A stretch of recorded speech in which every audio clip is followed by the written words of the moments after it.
Honourable Chairperson, Sir, I rise today on behalf of my party, the All India Trinamool Congress, to speak on the Women's Reservation, the Nari Bandhan Bill.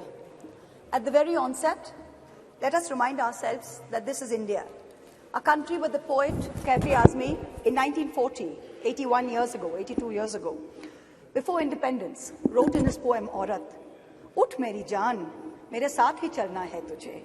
जन्नत एक और है जो मर्द के पहलू में नहीं, उसकी आजाद रविश पर भी मचलना है तुझे, बन के तूफान छलकना है, उबलना है तुझे, उठ मेरी जान, मेरे साथ ही चलना है तुझे." This is in India, where Tagore in 1928 wrote in his poem Shobola, "Nari ke apon bhagyo joy koribar, keno nahi dibe odhikar, he bidhata? O Lord, why will you not give women the right to determine their own destiny?" This is in India, where in 1946, when the Constituent Assembly was elected, 15 seats went to women who helped to draft the Constitution. Both the United States and the United Kingdom saw lengthy suffragette movements before women were granted the right to vote. India's founders in 1947, April, agreed to the principle of universal adult suffrage, giving simultaneously the right to vote to women and to men. There was never any question of denying women the right to vote while giving it to men. All 15 members of the Constituent Assembly who were women rejected the demand for any special women's reservation on July 18, 1947. Member activist Renuka Roy noted that Vijayalakshmi Pandit has not been selected because she is a woman, nor was sex made a bar to the appointment. It is her proven worth that has been responsible for her appointment to the high office of ambassador to our land. The demand for special reservation is an insult to our intelligence and to our capacity. So sure were our founding mothers that this great land would not deny her women their rightful place based on merit. But alas, it is 75 years later.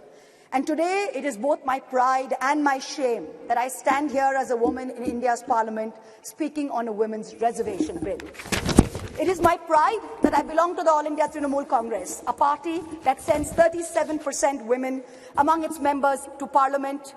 It is my chagrin that I belong to a Lok Sabha, a house of the people, that on aggregate has only 15% of its members as women, far below the global average of 26.5%, and also below the Asian regional average of 21%. As this government claps itself on its back for its rankings on various global tables, let it also hang its head in disgrace that this same India ranks 140 out of 196 countries in the Interparliamentary Union League tables on women's representation.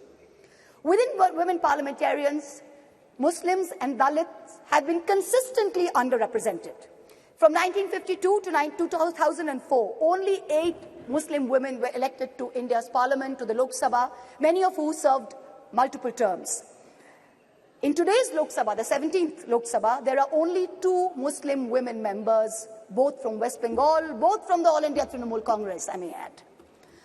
The numbers for male and female turnout in the last general election were nearly the same, 66.7% and 66.8% respectively. But women's candidature, that number of women who are being put up for elections, which is the first step towards getting elected to the Lok Sabha, remained at an abysmal 9%, up from only 7% in 2004. As we started our innings yesterday, our new innings in this newly constructed temple of democracy, our Honourable Prime Minister grandly proclaimed that it seemed he was ordained to perform many important tasks for this country, including this one.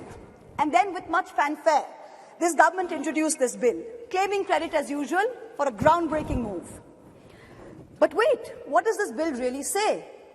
Article 334 of the bill says, "The reservation shall come into effect only after delimitation has been undertaken. Delimitation will only be undertaken after the relevant figures for the next census have been published. The rotation of seats for women shall take effect after each subsequent exercise of delimitation." So what does this mean? In true BJP's Goebbelsian doublespeak style, it means we don't know if and actually when we will actually have 33% of women sitting in the Lok Sabha.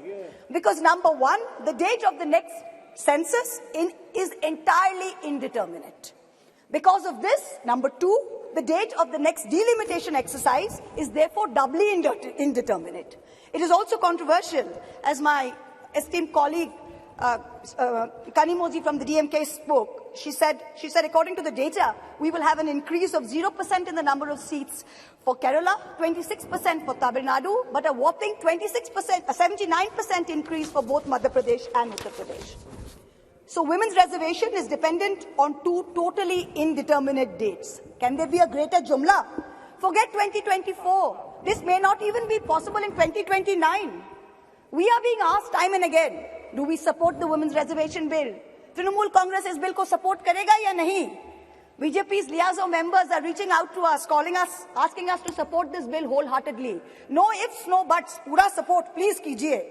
To them we say very clearly, we not only support a women's reservation bill, but in truth it is Mamata Banerjee, India's only female chief minister today, who is the mother of this bill, who has given birth to the original idea where she has unconditionally sent 37% of women MPs to this parliament on her ticket.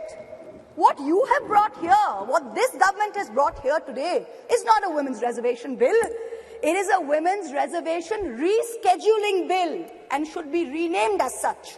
Its agenda is delay. Its agenda is not reservation.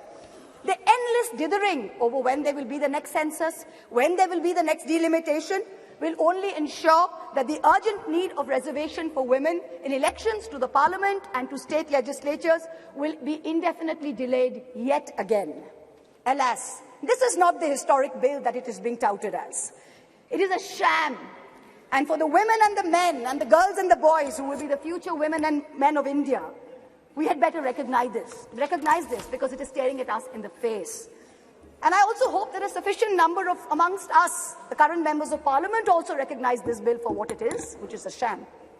The question of women's reservation requires action, not the placebo of legislatively mandated procrastination. To the government and the ruling party, I say this: give us this day our equal rights. We hold up half the sky. Give us at least a third of our earth. Mamata Banerjee and the Trinamool Congress have already walked the talk. We don't need to go on record to show this country that we support this bill. We have already sent more MPs than what this bill even envisions. It is you, this government, this ruling dispensation that needs to go on record. You need to support us, not the other way around. You need to send more than 33% MPs to this parliament. When this government wanted to protect cows, and I support the move, make no mistake, you did not wait to count the number of cows. You did not wait to see whether the cow was a Jersey or a Gir or a Sahiwal. You just went and built the cow shelters. Are we women any less that we have to wait while you count numbers and you draw lines? We don't need any more vandans. We don't need any more vandanas. Thank you very much. What we need is direct action. Honorable Prime Minister, this is your moment to really show us all कि मोदी है तो मुमकिन है. Implement the reservation bill immediately based on today's voters list. Send 33% women to parliament. Send 33% women to parliament in 2024 from the BJP the way our party has done. Support us unreservedly. In conclusion, I can only echo the poet Rihanna Ruhi's words. दिल के बहलाने का सामान ना समझा जाए, हमको अब इतना भी आसान ना समझा जाए. हम भी लोगों की तरह जीने का हक मांगते हैं, इसको बगावत का ऐलान ना समझा जाए. Thank you very much. Thank you. Srimati Irani ji.